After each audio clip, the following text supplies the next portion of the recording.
और अब हमारी इंटरनेशनल स्टोरी।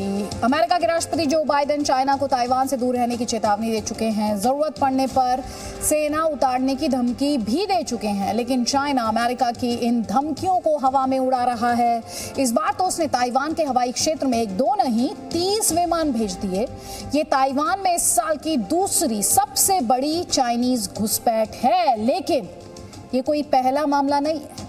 साल 2021 में यानी पिछले साल चाइना के विमानों ने ताइवान में 254 बार घुसपैठ की थी, जबकि इस साल सिर्फ 5 महीनों में चाइना के विमान ताइवान में 107 बार घुसपैठ कर चुके हैं। यानी अब तक चाइना ने कुल मिलाकर 361 बार अपने विमान ताइवान के हवाई क्षेत्र में भेजे हैं।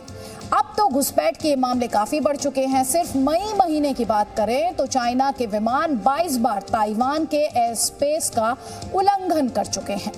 लेकिन चाइना ऐसा क्यों कर रहा है? क्यों वो रशिया की देखा देखी ताइवान पर हमला कर उस पर कब्जा करना चाहता है? और अगर ऐसा होता है तो उसका अंजाम क्या होगा? सभी सवालों के जवाब इस रिपोर्ट में।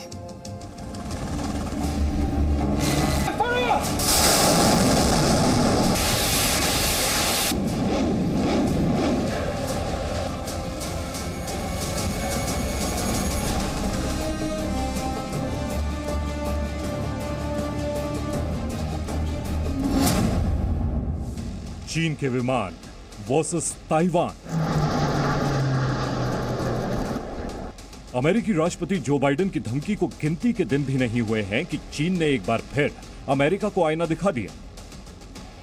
क्वाड की बैठक से बौखलाए चीन ने एक बार फिर ताइवान के ऊपर अपने लड़ाकू विमान उड़ाए हैं, वो भी 1 या 2 नहीं, पूरे 30 विमान।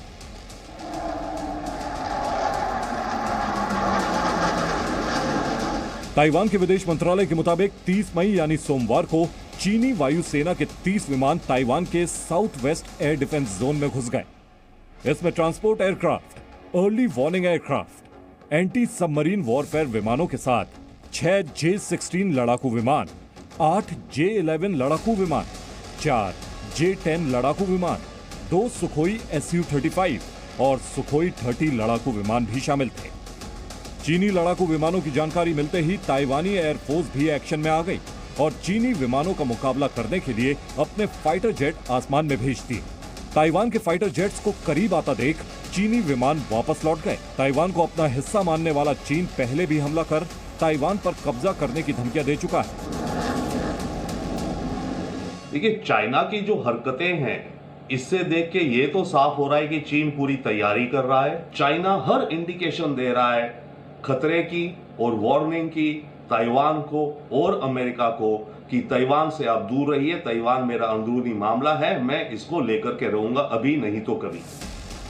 रूस और यूक्रेन के बीच जारी जंग के बाद से ही कयास लगाए जा रहे थे कि चीन भी ताइवान को लेकर कोई बड़ा कदम उठा सकता है। इसीलिए जब बाइडेन क्वाड की मीटिंग के लिए जापान पहुंचे तो वहां से चीन को चेतावनी भी दी। Are you willing to get involved militarily to defend Taiwan if it comes to that? Yes. You are. That's the commitment we made. जवाब में चीन ने भी साफ कर दिया था कि उसे अमेरिका की धमकियों की कोई परवाह नहीं है। बाइडेन की इस चेतावनी के कुछ घंटे बाद ही चीन और रूस के परमाणु बॉम्बर जापान के करीब पहुंच गए थे। इसे भी चीन की चेतावनी के तौर पर ही देखा गया था। यही नहीं, चीन के कथित वॉर प्लान का एक वीडियो भी लीक हुआ था। इस ऑडियो में कथित तौर पर कुछ चीनी अधिकारी और नेता ताइवान पर हमले की रणनीति बनाते सुनाई दिए थे।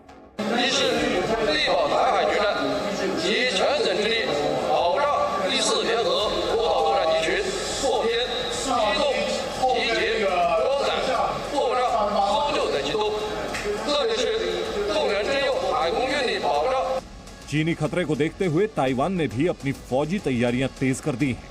जानकारों का मानना है कि अगर चीन ताइवान पर हमला करता भी है तो ये जंग उसके लिए आसान नहीं होगी। फिलहाल पूरी दुनिया की नजर हिंद प्रशांत क्षेत्र के इस इलाके पर टिक गई है। चीन के आक्रामक रवैये की वजह से ये इलाका वर्ल्ड वॉर का सेंटर पॉइंट बन चुका है और ताइवान इसका ट्रिगर साबित हो सकता है। ब्यूरो रिपोर्ट, जी मीडिया।